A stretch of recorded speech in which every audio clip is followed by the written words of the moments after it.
প্রশ্নপত্র ফাঁসের নামে প্রতারণার অভিযোগে একজনকে গ্রেপ্তার করেছে ডিবি। সোমবার রাজধানীতে অভিযান চালিয়ে স্বাধীন মিয়া নামে এক বেসরকারি বিশ্ববিদ্যালয়ের শিক্ষার্থীকে গ্রেপ্তার করা হয়।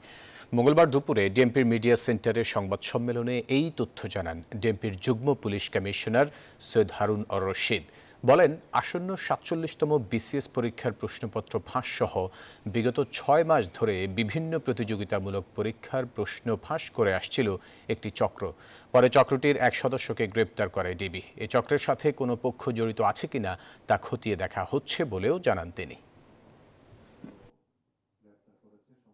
প্রশ্নপত্র দিবে বলে সে তার ফেসবুকে পোস্ট করে, কিন্তু পরবর্তীতে দেখা যাচ্ছে সে ওই প্রতারক চক্র ওদের কাছ থেকে যারা প্রশ্নপত্র নিতে চায় তাদের কাছ থেকে টাকা নিয়ে তাদেরকে ব্লক করে দিচ্ছে। এই চক্রের সাথে আরো কেউ জড়িত আছে কিনা সে বিষয়টি আমরা খতিয়ে দেখছি।